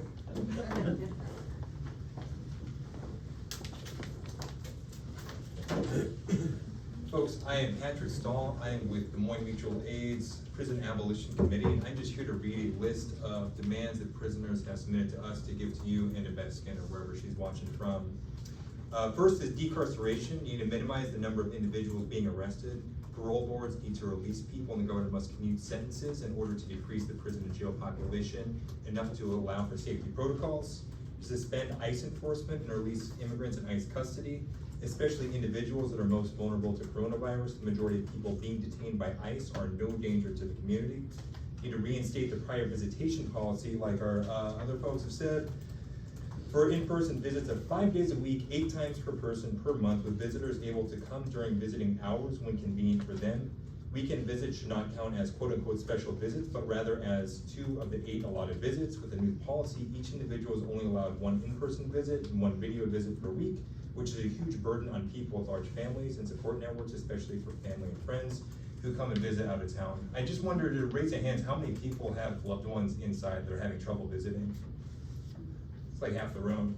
You're keeping people away from their loved ones. You need to eliminate strip searches and visitation room clothing for video visits. There is no security risk in conducting a video call, and therefore no need to strip people prior to these visits. The required visitation clothing, which is already worn out and undignifying to wear, leaves few clean clothes for people to have in-person visits. This is a dehumanizing and necessary practice. Eliminate the need to sign up for visitations on the Emilio app in advance. It is difficult for visitors to find time slots that work for their schedules and to plan visits less than 1 week in advance, and not all visitors have access to a smart device to sign in through the app. Allow video visits to occur on all weekdays and return to the Google Hangouts platform where multiple people can join the same call from different locations. Current video visits can only be scheduled on Mondays and Fridays with 1 visitor at a time. Allow food and snack access for visitors at all facilities. There's currently no snacks and vending machine at Anamosa State Prison. And Newton. How many other ones?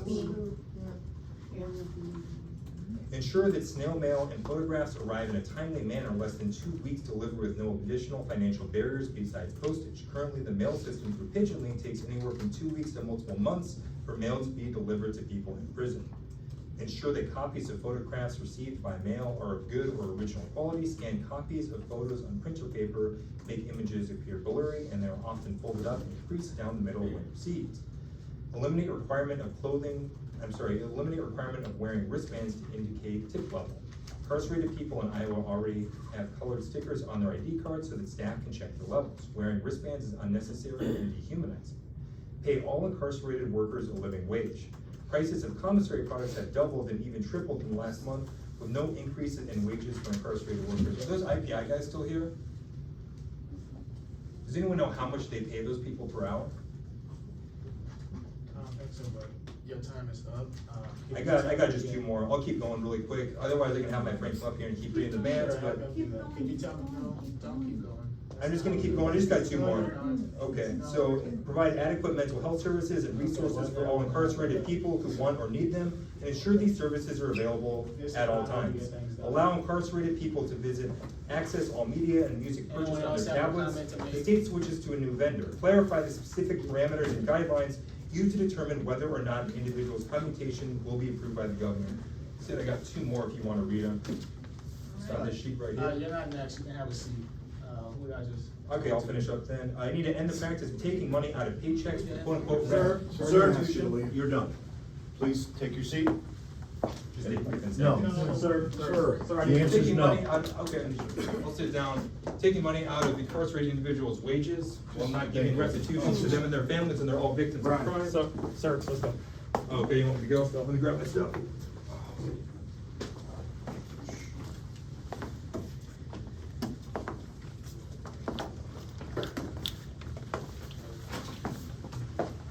Anyone else? Sorry about that, everyone.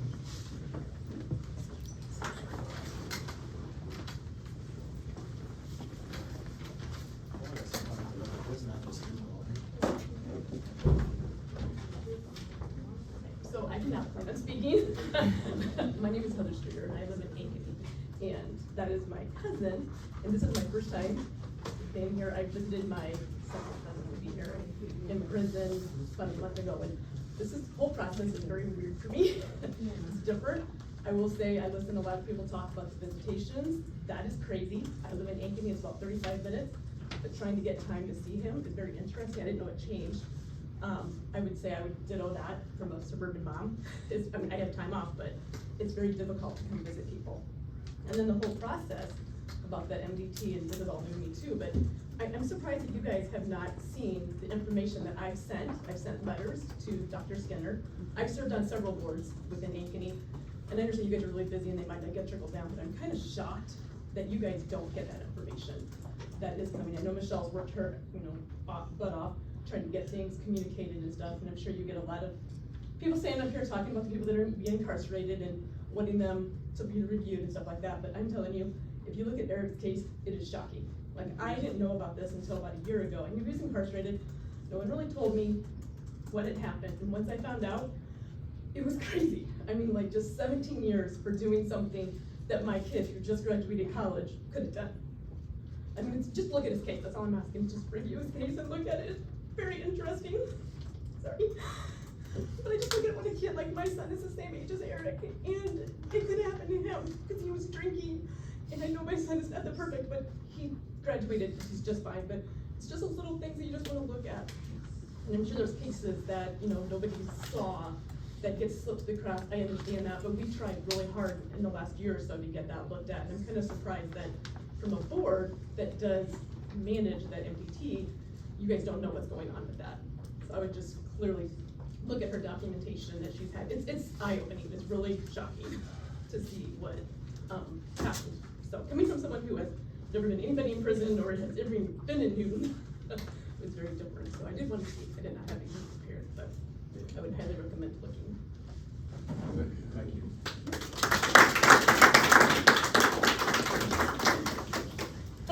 Sorry guys, it might take me 2 minutes to get there.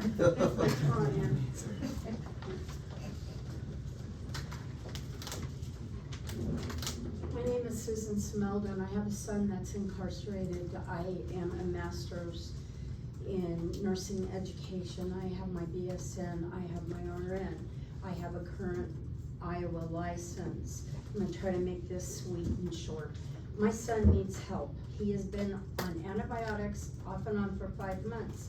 He has got an infected tooth that needs to be pulled.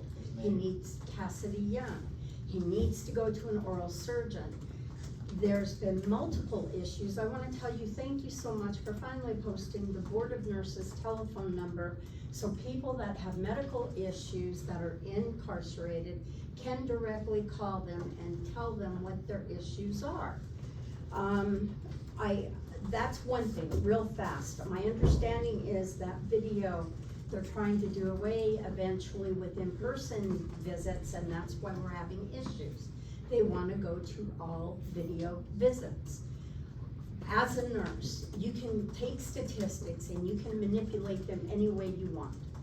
The Department of Justice says that if you go full video, you get 27% less reoffending. But if you go on a medical board and you look at PubMed, it is 17% for having in-person visits. Do you know why when you get married, they have you hold hands? You hold hands because it's the only cell in the body that correlates together, your heart. As an adult, I've got a physical illness, so I'm all over the board right now, guys. I apologize. I need to see my son. I need to feel his hand. My heart needs to beat with his. I need that. And as elderly family members, if you take away our only way of being able to come in, and I'll tell you, I fight hell and high water to get here. It's a struggle. The other thing is, different case managers have different thoughts about our incarcerated loved ones.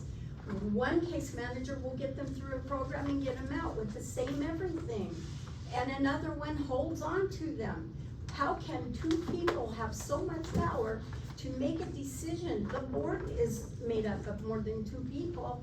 That needs to be reassessed, please. And I can tell you, I know my time will run out. My son, he was the custodial parent. He divorced his wife over inappropriate behavior. I have a grandson that's 9 years old, that's autistic. Cassidy has had his children since the ages of 2 and 5. They bonded with him, not their mother. They need video visits, at least, please, video visits. Every other prison did, every other place did. Do you have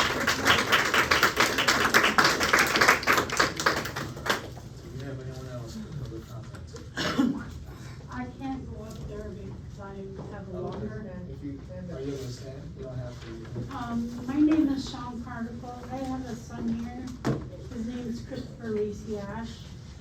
I come here every week. Sometimes I do back to back. It is hard for me to go back and forth when I do doubles. And then be researched pat down every time. And it is hard for me to go back and forth every time I have to use the restroom. Are you guys gonna reopen up the bathrooms inside the visiting rooms?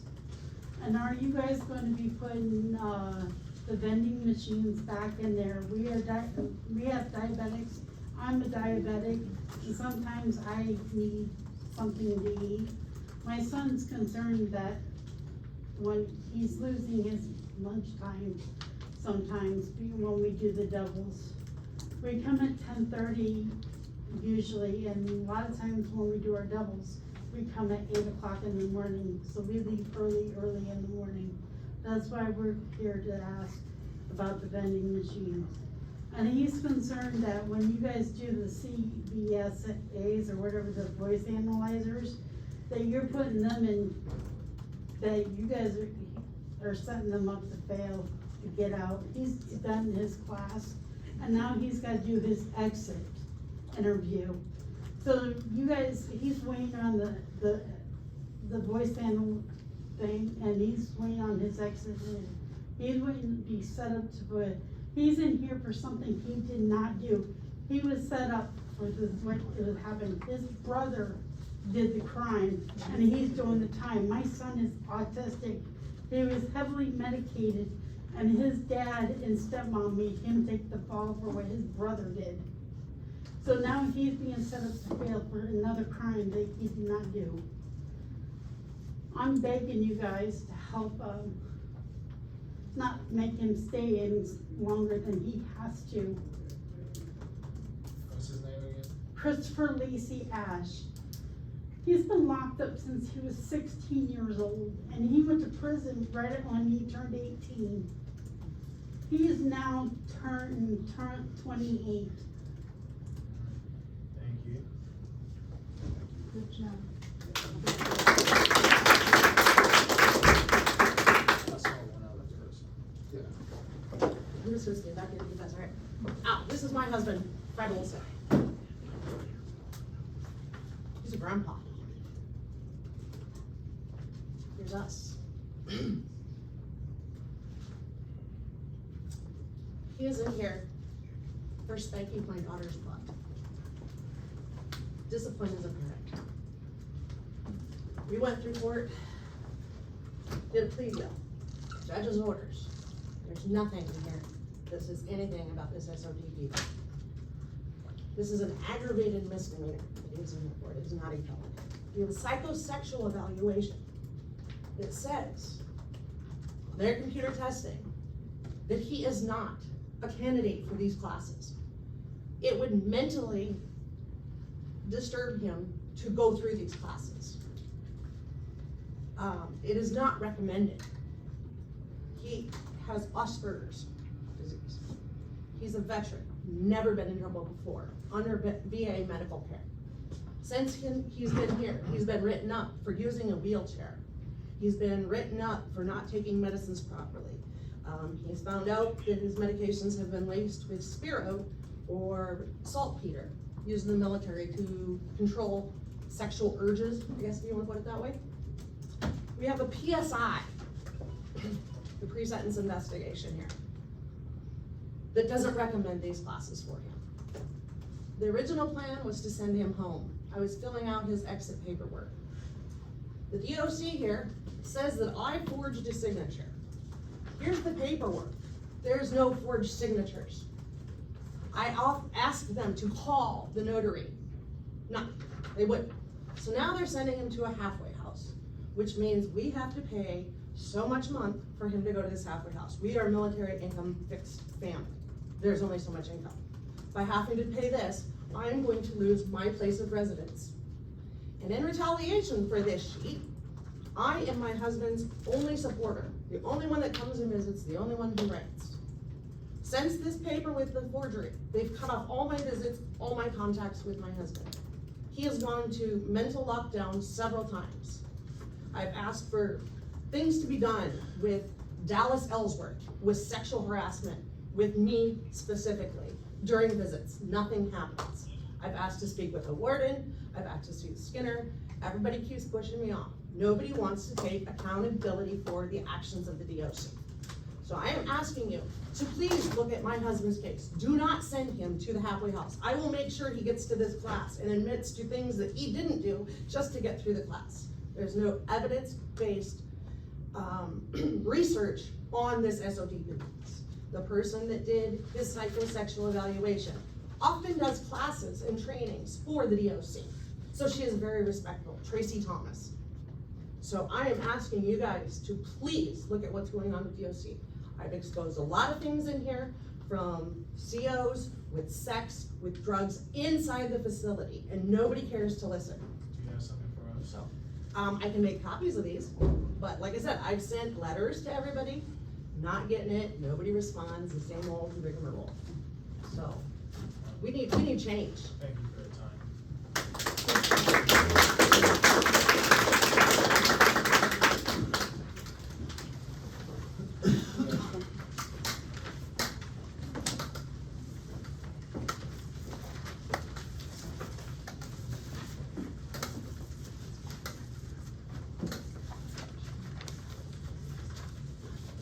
Hi everyone, my name is Fugitive. I'm the first daughter. My brother is Terrence Sells. Dr. Beth, I'm not sure where she is, but in the board, thank you for allowing me time to speak. I'm just asking that for my brother Terrence. He's, like my mom stated, he's been in solitary confinement for a very long time. And I guess it's a part of like the long-term housing program. So my question is if there's a mental illness, but it's being said that there's a mental illness, but there's no proper diagnosis, we don't know what to take medicine for. So we're asking if you could look into that. What is it? What is the mental illness, and why is there being medicine if there is no diagnosis on paper? And then also, as far as what is the plan for the long-term housing program? It's just stagnant. It seems like there's no movement forward. So you know, as far as, treatment or anything like that. Like, what is the plan? If there's no diagnosis, there's nothing, just medicine being given. So what's going to happen? And how long is it gonna last? You know, if you can understand what I'm saying? So, I'm a little nervous, I don't speak in front of the crowd, so, but thank you for your time. Thank you.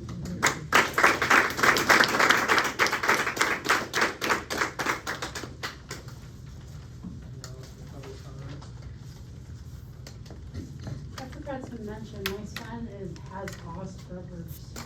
You mentioned it. Oh, did I? Alright. That is all for public comments. Board comments today. We're going to move to open discussion by the board members. I'd like to start by saying, I think, as a board, we should all have a review of, what is it, the MTV. We'll get a review of that at our next meeting. We need to hear from them. We need questions answered. Yeah, that's what I have Thank to you say. so much, thank you so much. Thank you so much. Anyone else? I'd like to just say I thank everyone for traveling, coming from wherever you came from and concerns of your family. I thank God for, the IPI, what they're doing. I'm hoping that the first district get the fugitive, team, the district fugitive team, because, I have a family member that works in that district who's going out and doing searches, and I hope that, we can have some protection. I think, we wanna just get all the information that we can get, that way we can look over it. That's the only comments I have for today. Thank you so much. Yeah, I'm deeply sorry for all the people who sent in materials that haven't made it to us. That shouldn't be that way. I had just some general thoughts on things I've heard today that we'll get back to you on later, but just off the top, there's no reason why you shouldn't know what medication your family members are taking. If they're being medicated at all, you should know it, you should be able to, know exactly what they're on. So there's just some basic oversights that I think we should be able to fix here. As far as everything else, we will have answers for you, at our next meeting. If you can make it to the next meeting, I myself have questions for the MDT, and I hope they can answer some of your questions as well. Thank you so much.